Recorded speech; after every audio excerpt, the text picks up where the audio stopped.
একই ম্যাচে দুটো সেঞ্চুরি দুজন করেছেন। বাংলাদেশের পক্ষে করেছেন তাওহিদ হৃদয় এবং রান চেজে করেছেন শুভমান গিল। শুভমান গিল এই মুহূর্তে ওয়ানডে ক্রিকেটে বিশ্বের র্যাঙ্ক নাম্বার 1 ব্যাটার। অর্থাৎ বিগত ফর্ম যদি বলি, খুবই দারুণ ফর্মে তিনি আছেন। ইংল্যান্ডের বিরুদ্ধে যে 3 ম্যাচের ওডিআই সিরিজ হয়েছিল ঠিক চ্যাম্পিয়ন্স ট্রফি শুরুর আগে, সেখানে কিন্তু দুটো 50 পেয়েছেন, একটা সেঞ্চুরি পেয়েছেন। অর্থাৎ কোনো ইনিংসই আসলে 50-র নিচে ছিল না এবং শেষ ম্যাচটাতেও তিনি একটা সেঞ্চুরি পেয়েছিলেন। শুভমান গিল যখন চ্যাম্পিয়ন্স ট্রফিতে খেলতে আসলেন, তার উপর অবশ্যই প্রত্যাশা পারত অনেক বেশি ছিল এবং বিশ্বের 1 নম্বর ব্যাটার 228 রান চেস করতে নেমে কি করবেন। রোহিত শর্মার সঙ্গে শুরুর দিকে খানিকটা সেকেন্ড ফিডল ব্যাটিং করছিলেন। রোহিতকে তিনি লাইসেন্সটা দিয়েছিলেন, যেটা রোহিত করতে পছন্দ করেন, পাওয়ার প্লের ভেতরে বড় বড় শট খেলা। তিনি খেলে যাচ্ছিলেন। শুভমান গিল শুধুমাত্র তাকে সঙ্গ দিচ্ছিলেন তার পার্টনার হিসেবে।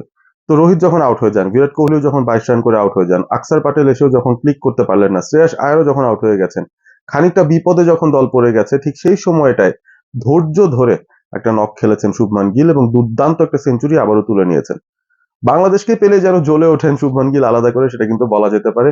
তার যে 8টা সেঞ্চুরি রয়েছে, তার মধ্যে 2টো সেঞ্চুরি এসেছে বাংলাদেশের বিরুদ্ধে এবং বাংলাদেশের সঙ্গে তার 3টা ম্যাচের কথা যদি আমি বলি, তার প্রথম ম্যাচটা তিনি খেলছিলেন কলম্বোতে 2023 সালে। সেখানে এশিয়া কাপে বাংলাদেশ এবং ইন্ডিয়া মুখোমুখি হয়েছিল।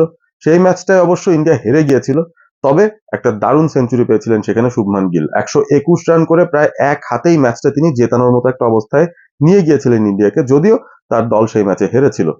তবে পুনেতে যখন বিশ্বকাপে আবারও দেখা হয় বাংলাদেশ ইন্ডিয়া 2023-এ, সেখানে কিন্তু 53 রানের একটা ভালো নক তিনি খেলেন এবং আজকে তিনি 101 রানে অপরাজিত থাকলেন 124 বল থেকে। এবং এই ইনিংসটারও একটা দারুণ মাহাত্ম্য রয়েছে, কারণ উইকেটটা ডেফিনেটলি ব্যাটিং বান্ধব সেভাবে ছিল না এবং খুব কষ্ট করে রানগুলো তুলতে হয়েছে। 9টা 4, 2টো ছক্কা হাঁকিয়েছেন শুভমান গিল এই ইনিংসটায়। এবং বাংলাদেশের বিরুদ্ধে তার এখন যে রেকর্ড, 3 ম্যাচ থেকে 2টো সেঞ্চুরি, একটা হাফ সেঞ্চুরি, 2টো ম্যাচ জেতানো ইনিংস এবং সেই সাথে 83 তার অ্যাভারেজ। কি দুর্দান্ত ব্যাটিং! শুভমান গিল ভবিষ্যতের তারকা নন, তিনি এখনকার সময়েই ওয়ার্ল্ড ক্রিকেটে একজন তারকা বনেই গেছেন ইতিমধ্যে এবং চ্যাম্পিয়ন্স ট্রফিতে আমার মনে হচ্ছে প্রচুর রানের ফোয়ারা তার ব্যাট থেকে আমরা দেখতে চলেছি। শুভমান গিল একাই বাংলাদেশকে হারিয়ে দিয়েছেন ব্যাপারটা সেরকম নয়, তবে এই ধরনের একটা রান চেজের জন্য যে ধরনের ইনিংসটা থাকা প্রয়োজন, সেই ম্যাচুরিটি দেখিয়েছেন 25 বছর বয়সী এই ওপেনার ভারতের পক্ষে। আপনারা রয়েছেন অল স্পোর্ট এবিপির সঙ্গে।